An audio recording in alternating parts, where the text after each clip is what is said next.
So hello and welcome. Today V8 FSI spark plugs and coils replacement. I have brand new coils over here, all 8 of them. Shows the NGK ones. New spark plugs. 8 of them, since it's V8. And the reason why I'm going to change everything out. The car started misfiring. Misfire were in cylinder 4 and the coil back it's gone. And since the spark plugs haven't been replaced as well, I decided to do everything because I don't know the history of the car. This is my own car and I am going to replace everything. Okay, let's start from passenger side. First of all, we need to remove this plastic part here, mass flow sensor. There's a connector over here. Pull it off. Take it to the side. Move those pipes away. Those metal clamps over here, which we have to undo. Do this clip as well. As well, we need to remove this plastic over here. Now, remove this plastic part. Set it aside. 2 Phillips-head screws. Take this plastic part away. Set it aside. And undo those clamps. One is here, one is down here to take the mass airflow sensor off.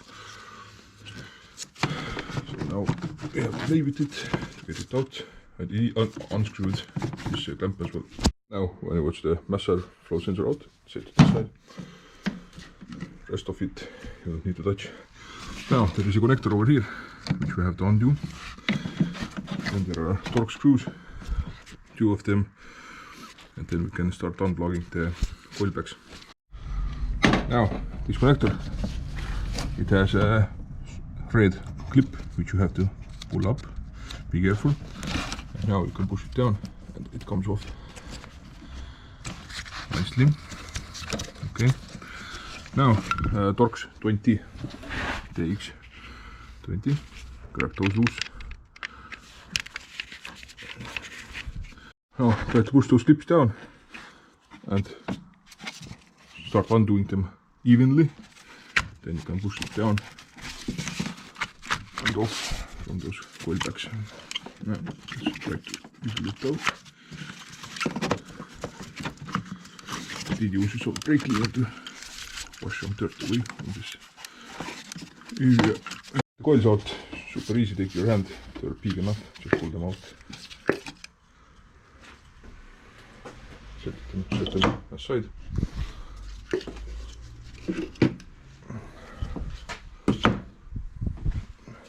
This one is the problematic one, let's see.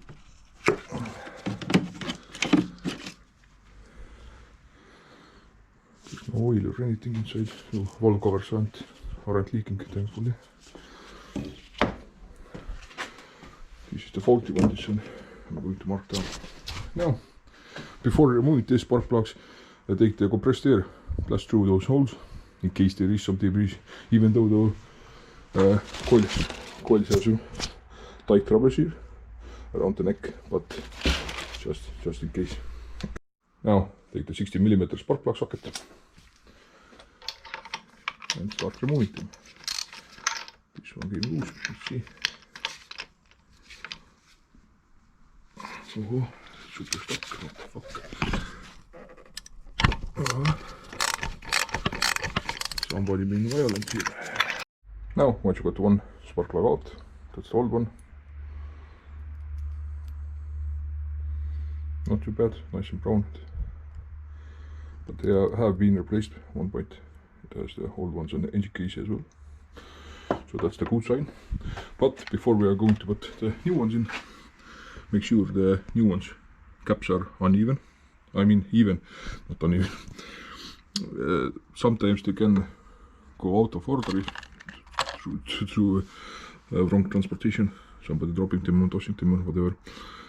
Those seem to be fine, and as you did see, they were quite tightly installed before by the previous owner. Make sure you buy such thing as well. This is special spark plug thread grease.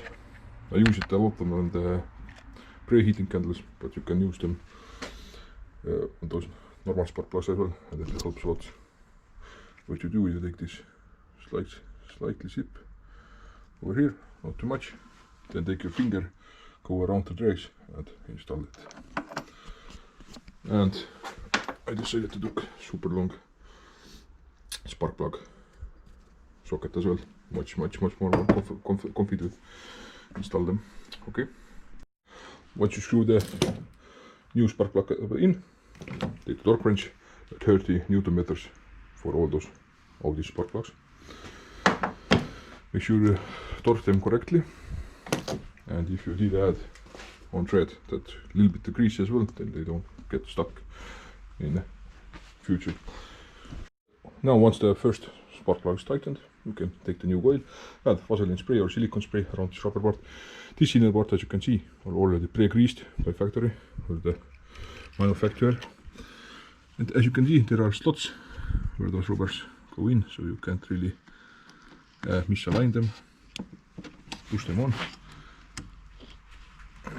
Nice and tight. Make sure they are bottomed down.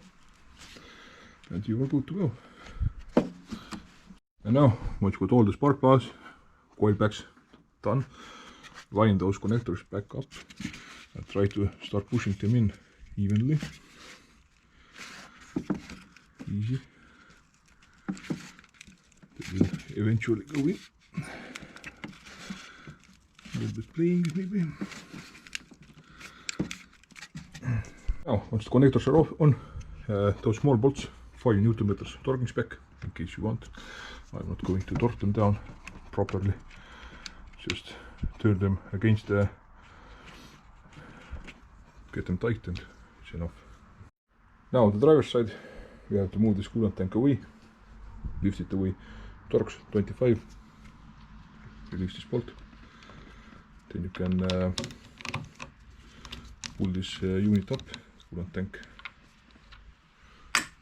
set it aside. You have to remove this oil dipsticks as well in order to access those torque 20 bolts over there.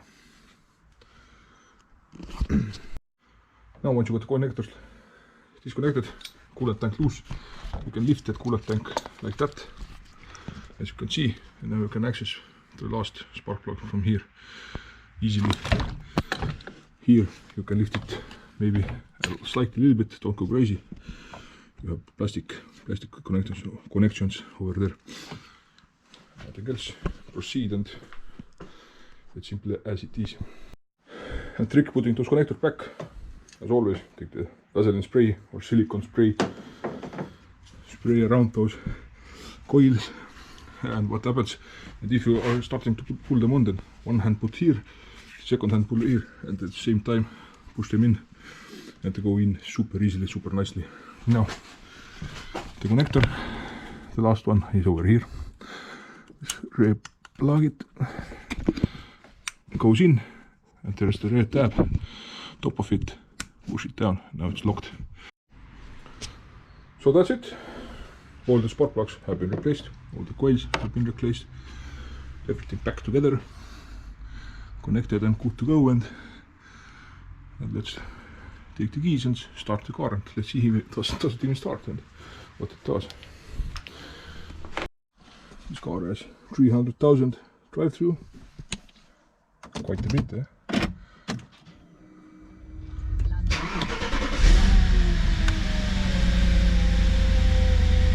Starts much better than before. Instantly. Bear in mind, this engine is cold. I only reverse it a little bit behind and start it off. Not even warm or anything. Yeah. Car isn't shaking anymore. Before, when it was cold, you can feel the vibration shaking, the misfire going on. It wasn't a big misfire yet, but it was enough that you could feel it. Once the car warmed up, it went away and actually worked fine until the next morning, or sometimes even a few mornings it didn't even misfire. So yeah, and if you are asking why did I change all those coil wax out, because they seem to be OEM. I don't have records about that when they were last time changed. And once the one goes out, then usually then the others start going bad as well. Maybe we take 2 weeks or maybe 2 months, maybe even a year, but I'm not going to risk it because I like to drive this car. And in case I'm going to sell this car, then next over, then don't have to don't have to figure it out or start having problems. So thanks for watching and see you on the next one.